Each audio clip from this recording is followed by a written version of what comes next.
الحمدللہ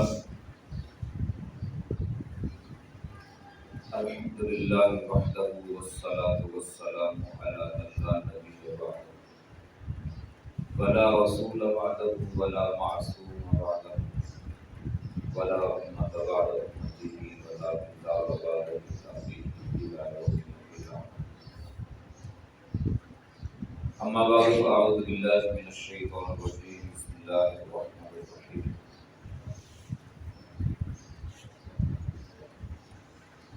ان الذين تولوا منكم يوم التقى الجمعان انما استزلهم الشيطان ببعض ما كسبوا ولقد عفا الله عنهم ان الله غفور حليم.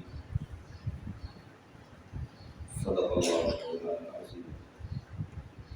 وبلغنا رسوله النبي الكريم ونحن على ذلك من الشاهدين والشاكرين والحمد لله رب العالمين.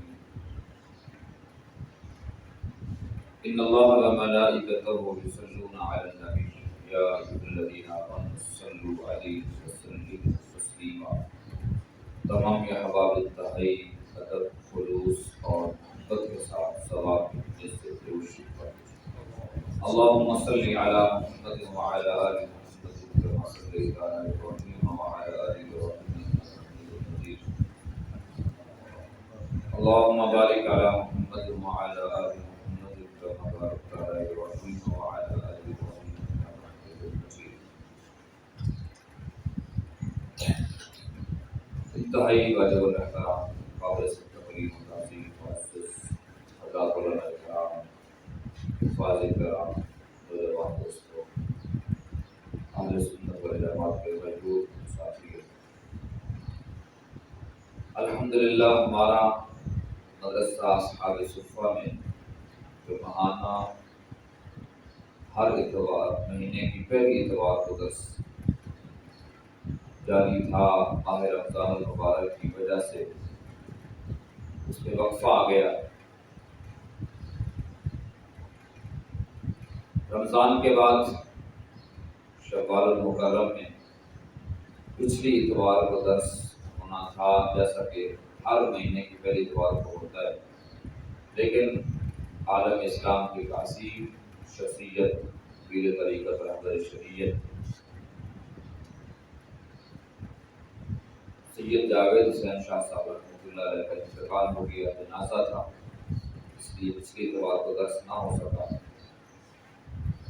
چونکہ پہلے ہی کافی وقفہ آ گیا تھا، اس لیے ساتھیوں نے یہ مناسب سمجھا کہ اس کو آج کے دن پر ڈال دیا جائے اور ایک اتوار لیٹ کر دیا جائے، بجائے اس کے کہ پورا مہینہ اس کا مزید انتظار کیا جائے.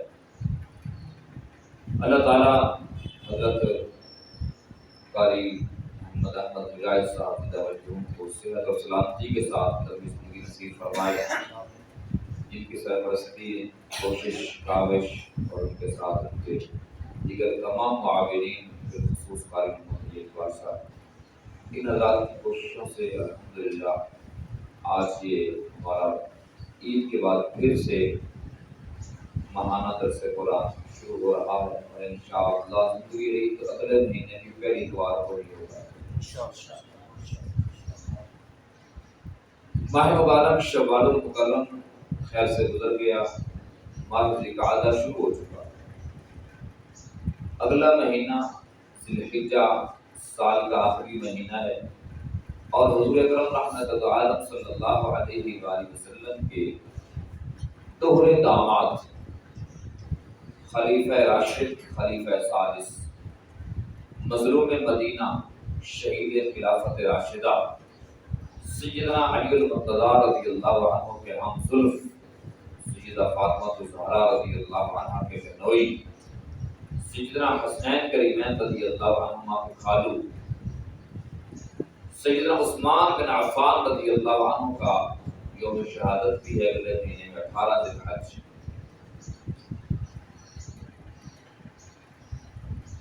آج کی نشست میں میرے سامنے دو موضوع تھے اور ہیں.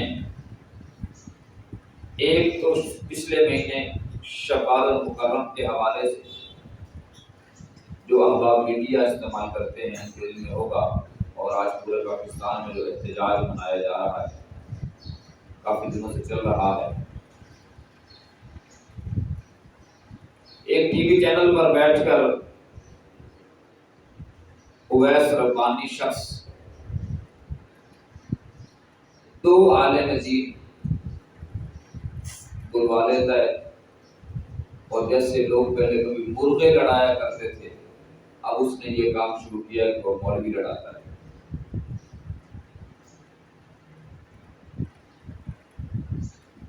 پہلے حکومتیں ہمارے اکابر اور اسلاف کتنے بزرگوں کا خون پی چکی ہیں، کتنے ہمارے بزرگوں کو اسلاف کو شہید کر چکی ہیں۔ بنیاد یہی تھی کہ یہ فرقہ واریت پھیلاتے، یہ اختلافات کو ہوا دیتے، یہ لوگوں میں تفرقہ بازی پھیلاتے ہیں۔ اس کو بنیاد بنا کے ہمارے قیمتی سرمایہ کا خون بہایا گیا۔ کتنے اکابرین کراچی سے لاہور تک، کشمیر سے پشاور تک آپ دیکھیں، کتنے اکابر کا خون بہایا گیا اور آج تک بہایا جا رہا ہے۔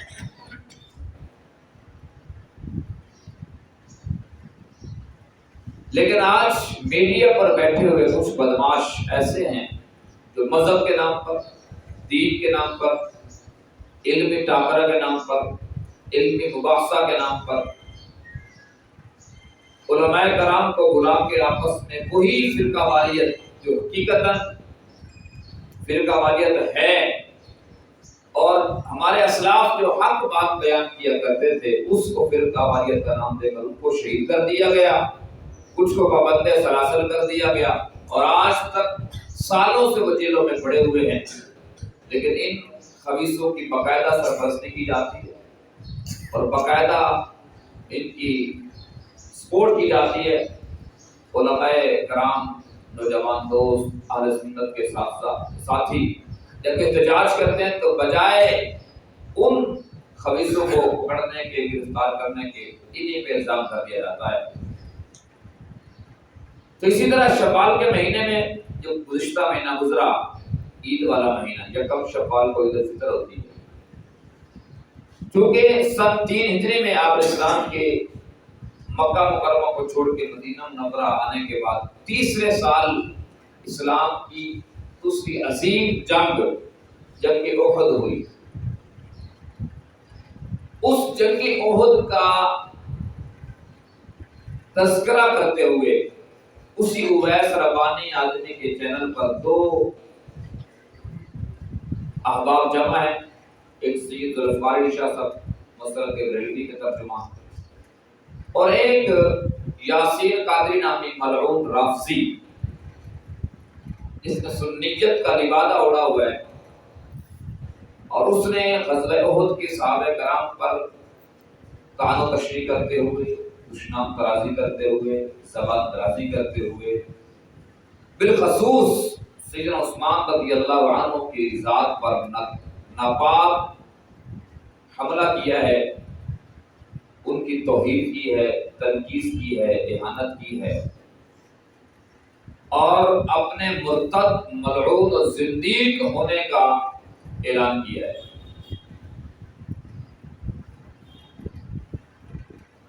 علماء کرام احتجاج کر رہے ہیں۔ اب میرے ذہن میں 2 چیزیں تھی، اس نے تمام صحابہ کرام پر بھی بکواس بازی کی، حملہ کیا، ان کی شان میں نازیبہ جملے کہے، اور بالخصوص سیدنا عثمان رضی اللہ عنہ کی ذات پر بھی حملہ کیا۔ اگر جنگ احد کے واقعے کو لے کر بیان کیا جائے، اس تفسیر کو لیں تو پچھلے مہینے کا پس منظر آپ ذہن میں رکھیں گے، واقعہ ذہن میں رکھیں گے تو ہم اس کو بیان کر دیتے ہیں۔ اگر آپ ذوالحجہ کے حوالے سے عثمان غنی رضی اللہ عنہ کی عظمت کو سلام عقیدت اور خراج تحسین پیش کرنا چاہتے ہیں تو ہم اس کو بیان کر دیں گے۔ اب آپ بتائیں کس کو بیان کیا؟ مولانا صاحب فرما رہے دونوں کو بیان کرتے ہیں۔ میرا الحمدللہ فیض پور میں جہاں میری رہائش ہے، ہر روز فجر کے بعد 10 سے 15 منٹ کا درس قرآن ہوتا ہے۔ غزوہ احد کو میں نے وہاں تقریباً کو مہینہ 1.5 لگا کے تفصیل سے بیان کی ہے، اور ابھی حضرت کی طرف سے اشارہ ہو جائے گا منصب 4 بجے بیان بند کر دے رہے ہیں۔ کیا خیال ہے؟ تو دونوں کو چھیڑا جائے بہت مشکل ہے۔ بات کو سمیٹا جا سکے. میں حضرت سے پوچھ لیتا ہوں حضرت کیا فرماتے ہیں, وہی کر لیں گے ہم انشاءاللہ. غزوہ احد کے ماشاءاللہ حضرت فرمانے غزوہ احد اب کر دو. شاید اس بنیاد پہ کہا ہوگا میرا کیونکہ ماشاءاللہ تاریخی آدمی ہے تو اس لیے یہ سارا سلسلہ چل رہا ہے. ان کے ذہن میں ہوگا کہ زندگی نہیں تو اگلے مہینہ ذی الحجہ کا آ ہی رہا ہے, ہم نے کون سا مر جانا ہے. کیا خیال ہے, زندہ رہیں گے تو انشاءاللہ یہ تذکرے صحابہ کے ہوتے رہیں گے. اور یہ بھی ممکن ہے کہ پہلے کتنے موضوعات میں نے ایسے چھوڑے ہیں کہ پھر مکمل کریں گے اور غزوہ احد مکمل نہ ہو اور وقت پورا ہو جائے. یہ بھی ممکن ہے. اچھا, کیونکہ اس کو میں نے تفصیل سے ڈسکس کرنا ہے اور کچھ سمجھانا چاہتا ہوں آپ اگر وقت دیں گے انشاءاللہ. غزوہ احد کے اندر جو منظر ہوا, معاملہ پیش آیا, جو ایک حالات بنے, اس سے پہلے اس کو دیکھنا ہے کہ غزوہ احد کا ابتدا آغاز کیسے کیوں ہوا, سبب کیا بنا, وجہ کیا تھی. اس سے ایک سال پہلے رمضان کے مہینے میں بدر کا معرکہ سج چکا ہے. حق و باطل کا واضح طور پر دنیا کو پیغام جا چکا ہے. 313 اسلام کے مجاہد, 1000 کافر مقابلے میں کھڑے ہیں. اللہ جل شانہ نے اس کو ایسا کامیابی کا صحرا بنا کے مسلمانوں کے گلے میں ڈالا ہے کہ قرآن کی آیات بتاتی ہیں کہ اللہ نے اس دن کا نام ہی یوم الفرقان رکھا. حق اور باطل میں فرق کرنے والا دن. ادھر باپ کھڑا ہے, ادھر بیٹا ہے, ادھر چچا ہے, ادھر بھتیجا ہے, ادھر ماموں ہے, ادھر بھانجا ہے, ایک ادھر بھائی ہے, دوسرا ادھر بھائی ہے, ایک مسلمان ہے, دوسرا کافر ہے. ایک ہی بنیاد پہ سب آپس میں دست و گریباں ہیں, ڈٹے ہوئے ہیں, لڑ رہے ہیں, قتل و قتال ہو رہا ہے. کہ جو اللہ رسول کا نہیں وہ ہمارا نہیں, وہ بھلے کوئی بھی ہو. آپ کو یہ پتہ ہے کہ یہ غزوہ بدر جو ہوا ہے اس میں جو 313 صحابہ کرام رضی اللہ عنہم اجمعین گئے تھے, یہ لڑنے گئے تھے یا کچھ اور کرنے گئے تھے؟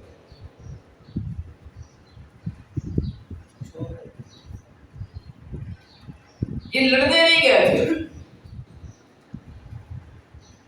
مشرکین مکہ کا ایک تجارتی قافلہ, آج تک تو ہم نے شاید یہی سنا ہوگا, میں نے شاید پہلے کسی موقع پہ ذکر کیا ہے اس کو.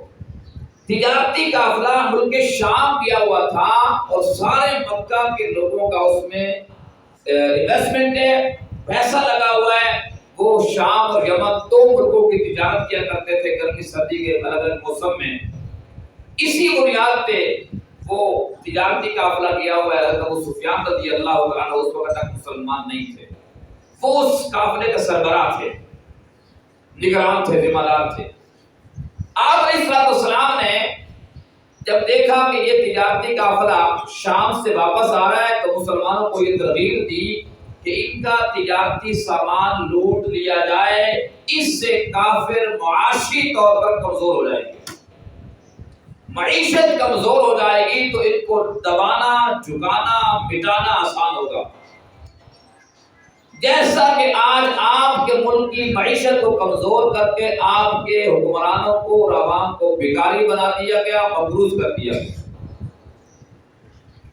یہی بات ہے کہ آج علماء کرام فلسطین کے حالات کو دیکھتے ہوئے پوری امت سے یہ احتجاجاً مطالبہ کر رہے ہیں کہ آپ ان کی تمام مصنوعات کا بائیکاٹ کریں. وہ جب معاشی بائیکاٹ ہوگا, ان مصنوعات کا بائیکاٹ ہوگا, تو آپ کی گولی, بم اور یہ تمام ٹیکنالوجی وہ کام نہیں کر سکے گی جو آپ کا اس معاشی بائیکاٹ کام کرے.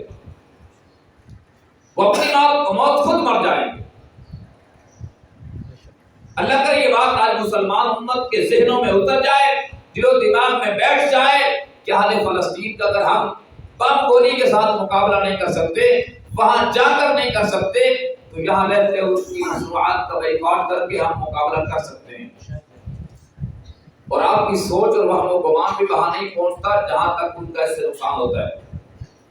کبھی ان پر تفصیلی بات کریں گے. بہرحال آپ علیہ السلام نے یہ اعلان فرمایا اور ترغیب دی کہ ان کا قافلہ لوٹنا ہے. اب سوال کچھ جدید ذہنوں میں جو